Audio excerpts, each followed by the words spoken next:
لاہور سے ایک بچی کا سوال ہے، کہتی ہیں کہ جب کسی نام میں محمد آئے تو کیا وہاں بھی صلی اللہ علیہ وسلم کہنا چاہیے، اور محمد پر سواد جو چھوٹا سا ڈالتے ہیں وہ ڈالنی چاہیے یا نہیں؟ دیکھیں، یہ رسمی چیز نہیں ہے کوئی. درود کا تقاضا دل کی محبت کا تقاضا ہے، اور نہ کسی ظاہری کوشش کو چاہتا ہے، نہ کسی ظاہری تحریری علامت کو چاہتا ہے. اور صحابہ کا طریق یہی تھا کہ عام طور پر جب کسی غرض سے رسول اللہ صلی اللہ علیہ وسلم کا نام لکھتے تھے یا بیان کرتے تھے تو ضروری نہیں تھا کہ ضرور صلی اللہ علیہ وسلم لکھیں. اب احادیث پڑھ کے دیکھ لیں، بخاری مسلم میں بھری پڑی ہیں، اس میں محمد رسول اللہ صلی اللہ علیہ وسلم کے ساتھ صلی اللہ علیہ وسلم نہیں لکھا ہوا ملے گا. تو کیا نعوذ باللہ صحابہ کو رسول اللہ صلی اللہ علیہ وسلم سے عشق نہیں تھا؟ ان کے دل سے درود پڑھ رہے ہوں گے اس وقت، ہمیں یقین ہے. یہ ہو ہی نہیں سکتا کہ رسول اللہ صلی اللہ علیہ وسلم کا نام آئے اور صحابہ ان پر درود نہ بھیج رہے ہوں. تو اس لیے ظاہر پرستی پہ نہ جائیں، مضمون کی حقیقت کو پہچانیں. حضرت صلی اللہ علیہ وسلم پر درود بھیجنا ایک طبعی قدرتی محبت کا تقاضا ہے، اور جن کو محبت ہے وہ منہ سے بولیں یا نہ بولیں دل درود بھیجتا ہی ہے. بس یہ نام خواہ اذان میں آئے، خواہ قرآن کریم کی تلاوت کے وقت آئے، یا ویسے کوئی گا رہا ہے نعتیہ کلام اس میں آتا ہے، تو اونچی نہ بھی کہیں تو دل میں درود پڑھنا چاہیے. لیکن نماز کے دوران درود پڑھنا یہ سنت سے ثابت نہیں، بلکہ نماز میں مخل ہو سکتا ہے.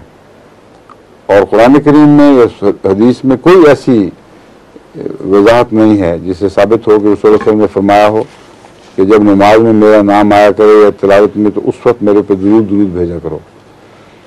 لیکن جیسا کہ میں نے بیان کیا ہے، دل چونکہ طبی طور پر اچھلتا ہے، اس لیے وہ درود دل میں پیدا ضرور ہو جاتا ہے، خواہ لفظوں میں ڈھلے یا نہ ڈھلے.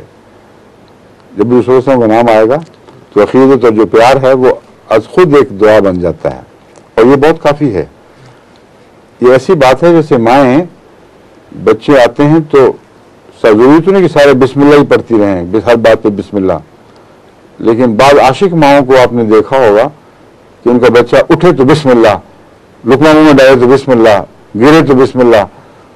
تو جو بسم اللہ ان کی ہے وہ اللہ کے نام کے لیے حقیقت نہیں ہے، اپنے بچے کے پیار کے اظہار کے لیے ہے، اور اس کے لیے اللہ کی حفاظت طلب کرنے کے لیے گویا دعا کا اور عشق کے اظہار کا ایک مرکب ہے.